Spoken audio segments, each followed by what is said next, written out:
Hi everybody, welcome back to my channel. My name is Allie. If you're new here, hello. If you're returning, welcome back. We're on the floor today because it is reading wrap-up time and I have a ton of books and I don't know where to put them anywhere other than the floor where I could reach them. Reading wrap-up, end of October. I read so many books this month that this is one of my biggest reading months all year, and I thought it was going to be one of my lowest because October was just genuinely such a busy month for me. I figured I'd read like maybe 6 books. I ended up reading 1, 2, 3, 4, 5, 7, 8, 9, 10, 11, like 16 in 1 month. There were so many new releases this month that I really wanted to read and did and ended up loving, but it's gonna be a long video, so we're gonna just like get right into it. The first 3 books that I read this month were from a reading vlog that went up 2 weeks ago. I will tag that if you want to watch it. I read books that Snapchat AI recommended me. So I read 3 books from that video. The first one that I read was The Silent Patient by Alex Michaelides. I don't know how to pronounce that, and I apologize. This is a psychological thriller. It is about a woman who gets put in a sane asylum for potentially murdering her husband. It's a mystery thriller, but like a psychological more. She refuses to speak. She's literally not spoken in like 20 years. And it's become this big, did she actually kill her husband? What the hell happened? We follow Theo, who is a criminal psychotherapist, and he gets put on Alicia, the woman who gets convicted of killing her husband. He gets put on her for a therapist, yeah, and he's trying to get her to speak and figure out what happened to her husband. The plot twist, incredible. I loved this book. It was incredible. I highly recommend it. It's kind of like a BookTok classic, and I regret not reading it sooner. It was so good. I loved it. Then from that video, I read Six of Crows by Leigh Bardugo. This is a whole thing. When I first got back into reading, Six of Crows just became a thing, and I bought the box set of it, so I bought all 3 books. I DNF'd the first book like 100 pages in. I dislike Shadow and Bone so much. In general, I don't think the Grishaverse world building of this universe is for me. I can't connect with it. I don't like it. So I never read Six of Crows because I was like, it's Grishaverse. I don't like the Grishaverse. I'm not gonna like this. So I haven't read it until I did it for this video, and I powered 2.5 or 3-starred this. I understand why people like it. A lot of people that didn't like Shadow and Bone liked Six of Crows, and I understand. I liked this better. I finished it. Do I think that I'm going to run out and read the second one? Not necessarily, no. The book is big found family trope, and it's this group of unlikely friends that have to pull off this big heist, is kind of the overarching thing. I don't really know how to explain it without spoiling something. There's like, you're following the point of view of like 5 different people. It can get kind of confusing sometimes. I don't personally recommend it because I don't like the Grishaverse, but if you read Shadow and Bone and you like the Grishaverse, I think you'll definitely like this. Most people like this better. And then the last book from that video that I read was The Kiss Quotient by Helen Hoang. Heart Principle is my favorite. Kiss Quotient was second. Bride Test was third. I believe I 3 or 4-starred this book. This one was okay. I really liked the guy. I thought their relationship was so cute. I wasn't a big fan of Bride Test. I thought that relationship was kind of like weird and creepy, and that's what I worried this was going to be. At the beginning, I was like, I don't think I'm going to like this. But like halfway through, I fell in love with them, and I really adored it. Her book, our main character, Stella, she is like really hard into her job, and she's really good at it. She's like 30 years old, doesn't have relationships, she's not good at dating. She has Asperger's, so that's just a part of her life that makes relationships with people really difficult. Her parents like don't really understand that aspect of her life and just thinks she should start dating. So she hires a male escort basically to teach her how to date, and it's their relationship. It was cute. I liked it a lot better than I thought it was going to be, but it wasn't anything like groundbreaking, I guess. I then read A Shadow Crown by Melissa Blair. This is the second book of the Halfling Saga. My friend Mikey a few months ago sent me this, like 3.5 this one. This whole series is like a really big found family. The first book, it gives kind of like Throne of Glass energy. Our main character, she is like the right-hand lead assassin of the king, and she is a race of people that has basically been like exterminated from the kingdom. So she doesn't like him because he's killed a bunch of her people, but she can't go against him or else she'll die. She's sent on this task to take out this big terrorist group and ends up basically joining the terrorist group. It's enemies to lovers. Yeah, it was good. I liked the first one a little bit better. This one has a lot more, it's kind of, the first one goes like enemies to lovers and then back to enemies, back to lovers. If you're a fan of Found Family, I really think that you'll like this. I think this one might have been a little bit more drawn out than what it needed to be, but it wasn't bad. I'm still really glad that I read it, and I still recommend the series as a whole. The first book is A Broken Blade, if you're interested in reading this duology. My next two books are some of my favorite books of the month, two of my most highly anticipated reads. I first read Wildfire by Hannah Grace. I was so excited for this book. If you know anything about me, I am a huge fan of Icebreaker. It is one of my favorite books of the year, one of my favorite like hockey romance books to ever be created. So I had such high hopes for this. I ended up 4-starring this. I was really hoping, expecting this to be a 5-star read, and it was still really good. It just didn't give me the same feeling as Icebreaker. It's a companion novel to it, so the characters Stassi and Nate from Icebreaker are in this. They just aren't the main character, obviously. This follows Russ and Aurora. Russ is on the hockey team with our main character from the first book. Aurora is a new character. And I think the difference between Icebreaker and this for me is Wildfire doesn't take place in college. You meet them in college, the characters meet in college, but it's them over summer where they're both counselors at a summer camp. So it has a different vibe. It has the summer camp feel instead of the college feel. Sometimes I almost had a hard time seeing them as a romantic relationship. Sometimes I just saw them as friends, and they worked really well as friends, so why would you need to change that? Basically, our two characters, they meet at a party and they have a one-night stand. And then they both find out at the camp counselor meeting that they're working together, and they're like, whoa, wow, this is now awkward. So that's dealing with that issue. It has a really good friend group established, and I really liked it. I just wanted more. I think sometimes the summer camp innocence took away from what this could have been. But yeah, I still really like it. I still really suggest it, but I did like Icebreaker a little bit better. I then read Throne of the Fallen by Carrie Maniscalco. Again, one of my most anticipated reads. This is a companion book to the Kingdom of the Wicked series. The whole universe of Kingdom of the Wicked and Throne of the Fallen is following the Princes of Hell. There's 7 Princes of Hell. Kingdom of the Wicked is a separate series from this. King of the Wicked follows Wrath. This follows his brother Envy. Yeah.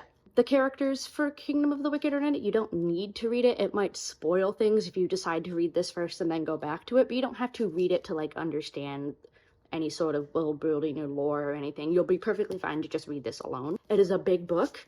This is one of the biggest books I've read in a long time. It's like 600 pages, but it is so good. I loved it. Envy, one of the Princes of Hell, he is like losing power to his court. All the courts run on magic and run on their sin. So his court doesn't exist if there isn't envy happening. His court has been like cursed and he's running out of magic. Has to play kind of this psychological game to get his court's magic back, and that game connects him to Camilla, who is a mortal human, owns and runs an art gallery, and he has to commission a painting from her as part of this game he has to do, so their lives interconnect, and you kind of have to figure out what's in it for him other than the picture, what's in it for her other than the picture. It was so good. So it's like a mystery thriller fantasy, and it's so good spice. I loved it. It looks very intimidating, but it was so good. I ate this up. I read it in like 2 days, and it's like 600 pages. I loved it. Please go read Kingdom of the Wicked. It is one of my favorite series of all time, and this lived up to the hype. I adored it. I then got a little Halloween-y with stuff and started reading more Halloween themed or like Halloween vibey things. So I read The Kiss Curse by Erin Sterling. I read The Ex-Hex last year. 3.5 starred this. I 4-starred The Ex-Hex. I liked The Ex-Hex a little bit better. They're still both really good. They're a companion novel. This book is the second one. It follows the sister of the main character in the first book. The whole thing is this kind of like Salem, Massachusetts Halloween feel vibey town, and follows 2 sisters and 2 brothers. This second book is Enemies to Lovers. Gwen and Wells become competing shop owners. They end up owning shops right across the street from each other, magic shop, and they have to end up teaming up to fix a curse that one of them accidentally sets. It's a whole thing. It's so cute. It's a really fast, quick read. It's like under 300 pages, so is the first one. They're just really good Halloween reads. They're nothing groundbreaking. I liked the storyline and the relationship of the first book a little bit better, but I still really liked this one, and it's just really cute. It's a good like palate cleanser, you know. I read a big 600 page book and then I can read something like this to just kind of like give my brain a break. I then read The Nature of Witches by Rachel Griffin. This was one of my TBR pulls. This has been on my TBR for literal years. I 3-starred it. It was good. It's like a coming of age witch story. It is. It's fantasy, but like in the human world. It's not like a magical land with a magic system. It's like if witches were in real life. And the magic system is they like control seasons and weather. But all in all, it's a big coming of age story. It follows our main character, Clara, who basically doesn't want to be a witch and doesn't want her powers and doesn't want this responsibility, and her coming to terms with who she is and her responsibilities in life. So like, it was good, but sometimes it was more felt like reading an inspirational book than just like a for funsies book. But I still really liked it. And if you're looking for like a good witchy read, I think you might enjoy it. I then read The Stranger Upstairs by Lisa M. Malton. This is just a typical thriller, really short, again, like barely 300 pages, so it goes by really quickly. I 3-starred this because it was so short that sometimes I felt like things were rushed. The ending felt like it wrapped really soon. So it follows a therapist. Her name is Sarah, I think? Yeah. Her name's Sarah. She moves into this old Victorian house and finds out that maybe it's haunted because she starts doing all these renovations and she finds like a blood stain on the bedroom floor. So the mystery of this house and what happened with it. It's more of a psychological thriller than it is like a read Jason Sit Your Door thriller. I've read better, I've read worse. It just kind of wrapped up a little quick for me, but it was a thing, it happened. I then have been slowly but surely reading through all of Abby Jimenez's books because I've really started becoming a fan of her writing. I don't know why, I feel like she just writes characters really well in like a way that makes them feel real and relatable. So I read both The Friend Zone and The Happily Ever After playlist. The first one, the Happily Ever After playlist is first. No, wait, which one? Happily Ever After playlist is first. No. I was right in the very beginning. The Friend Zone is first. I'm going insane. I've read so many books this month and I don't remember. So, The Friend Zone follows Kristen. This book is a little bit messy. Kristen is engaged. She is a volunteer firefighter. She's engaged to dating her boyfriend who is in the military. She lives alone, all this jazz. This new guy, Josh, just got transferred into their fire department and he's best friends with her best friend's fiance. She, like, has him come over every once in a while to, like, fix things that are wrong with the house and yada yada, and they off the bat have this like instant connection, but it's this weird thing of she's in a relationship so we can't do anything. I believe I 3-starred it because sometimes it was almost like, okay, you're obviously going to cheat on your boyfriend, just do it. So I didn't necessarily enjoy that part of it. What I really liked was the setup for the second book of her best friend. I enjoyed this one much more. I believe I 3.5 or 4-starred this one. This one follows her best friend from the first book. In the first book, her best friend is engaged to the best friend of Josh, the new love interest. Spoiler alerty, but it leads into the second book. The fiance dies, so it is Sloane having to deal with grief and learning how to date again. And the relationship in this one is so freaking cute. I love it so much. This book didn't need to happen for this one to happen, then this book doesn't need to exist at all because I didn't like it at some points. This book I loved so much. It was great. If you haven't read Abby Jimenez, I recommend any and all of her books.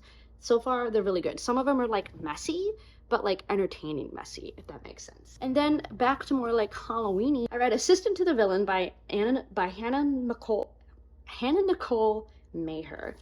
This is what I would consider YA. It's basically our main character becomes like a receptionist to a villain, and it's like a villain gets the girl, but like in a really cute, almost like comedy thing. Like it's romance, but it's not in any way like steamy and hot and heavy. It almost feels like comedic, like Hallmarky. I 3-starred it because sometimes it was just like I almost felt too old for it, but for the Halloween season it was okay.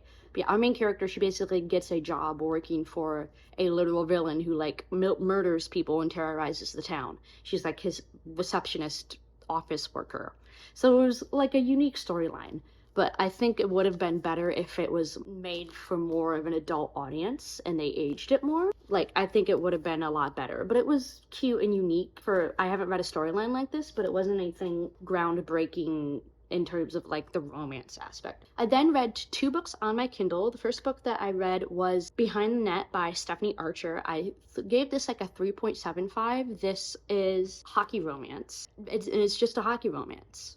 I've read a million of them. I feel like I don't know how to explain it to you because it's just another hockey romance. It's the hockey boy and the girl that doesn't want to date a hockey boy. And the same thing with Collide, the other book that I read, also a hockey romance. Again, 3.75 started. I don't know. I read 2 just hockey romance books. I don't know how to explain them because I've read a million of them. Some of them are better than others, and some of them are just, they're a hockey romance. If you like hockey romance, I liked them enough that I finished them, and they were almost 4 stars. So go read them if you want new hockey romance recs. Yeah, but it happened. It was a moment. I then read One Dark Window by Rachel Gillick. I was expecting to hate this, and I 4-starred it. I really enjoyed this. I bought the second one at the same time, so I'm really glad that I did like it. A lot of these books are in my birthday vlog from last week if you haven't watched it. I did my birthday book haul at the end. I'll tag that video if you want to watch it. But I got the first and second book at the same time, and I really enjoyed this book, so I'm glad I didn't buy a book for no reason because I hated this. This is a really unique storyline. It's one that I have not feel like I've read, or I can't pinpoint a book that reminds me of it. The world building of this world is there was this big sickness that came through, infected a bunch of people. Anybody that was infected, the kingdom has killed to try and eradicate this infection. Anyone that is like been hidden or survived has some sort of weird thing. I don't know how to explain it. And then at the same time, there's also this magical card system. It's almost like if tarot cards existed in the world, like if you had a problem and you're at your job and thinking about if you were going to lose your job, you might like literally see a tarot card pop up on the wall that tells you a decision. I don't know how to explain the magic system. It's a book that when you first start reading it, it's kind of confusing, but once you're 100 pages in, you get it. But it's hard to explain. Our main character, Elspeth, she gets infected with this disease when she's young, is hidden from the kingdom, so she's grown up. The only people that know she's sick is like her sister and her immediate family. What no one knows is from this sickness, she has what she calls nightmare. It's a character, but it's not a physical person. It's this voice that literally lives in her head, and if she gives over control, can control her body. No one knows that this like entity is in her body, and you don't know if it's good or bad because she's grown up with it her whole life. She doesn't know that it's abnormal, really. She doesn't know if he's good or bad. He's kind of morally gray. He's saved her. He's put her in positions to get hurt. Like, it's this whole thing. So she meets the crown prince, one of the crown princes, who was also like captain of like their army. Turns out he is on a resistance. Basically his whole family is trying to collect all of these magical cards to take down the bad person of the story. It sounds really confusing, but I promise it's so good. If you like kind of like dark gothic books, I think you'll really like this. It's not necessarily dark academia, but I think if you like dark academia, you would like this. I'm so excited to read the second book because it left on the biggest cliffhanger. But this was a very unexpected book that I love. Please go read it if you haven't. It's so good. I feel like it's really popular right now. I feel like I've seen a lot of people talking about it. I then read All In by Jennifer Lynn Barnes. This is the 3rd book in the Naturalist series. I read the first 2 books a few months ago. There's 4 books in total. I had the 3rd one. I haven't read it yet. I believe I 3.5 starred this one. This wasn't my favorite. I think I liked the first 2 better. This one focused a lot more on one of the characters that hasn't been focused on a lot. So I liked enjoying learning about her, but it wasn't my favorite like mystery. The Naturals is basically, as most people have called it, if you've heard about it, is YA Criminal Minds. It's this group of teens that have some sort of natural enhanced ability, and they are taken in by the FBI to help solve cold cases. So every book, it's a new case, but there's also one overarching case that is stretched through the whole series, which I'm sure is going to get like tied and finished in the 4th book when I start it. So I'm really excited to read it and figure out the ending of this overarching thing. But in terms of like the unique like crime scene in each book, this wasn't necessarily my favorite, but as a whole, I really recommend this whole series. If you were a fan of the Truly Devious series that was popular a few years ago, I think that you would really, really like this. So yeah, read The Naturals if you haven't. Also super popular for, in my opinion, a good reason. And then last but not least, my last read of the month, I read The Hurricane Wars by Thea. I can't pronounce the last name, and I apologize, but it's either Thea or Thea. This was advertised as YA romantasy, and I love a good romantasy. I ended up 3-starring it. I thought I was gonna like it a lot more than what I did. And I think my main complaint was like the world building magic system. This book starts and you were like, the first page, you were like mid-war, like you are thrown right in. So it's one of those books where it's like you're confused about what the hell is going on for at least 100 pages. And it was good romance. It was a good enemies to lovers romantasy, but I feel like they could have done a better job at explaining the magic system. I feel like half the times I was just ignoring the magic system and focusing on the romance because I was like, I don't really know what's going on. They're fighting. But it's kind of the typical, our female lead is on one side of this big war and the male lead is on the other. Male is of course the prince and super powerful, and they're in love. They both have two different opposing powers, so when their powers collide, they're like super unstoppable. So like it was good, but I was expecting more. This was a debut novel, so for a debut, it was really good, and I think that this author definitely is going to be on my radar for things to write in the future. Also, the map in this book is illustrated and beautiful and detailed and incredible. Maps I usually don't really pay attention to, but I appreciate them, but this one was beautiful. If you like a YA romantasy, I think you should check this out, but I was expecting more from it than what it gave. Here's all the books that I read. I physically can't hold these, that's why we're on the ground. It's a lot more than I thought it would be, and I feel like this video is too long, so I'm gonna end it now. All my stuff is down below. Follow me on all the things. And have a good reading month. It's November now, which is insane. And I love you. And I'm gonna go. Okay, I love you. Goodbye.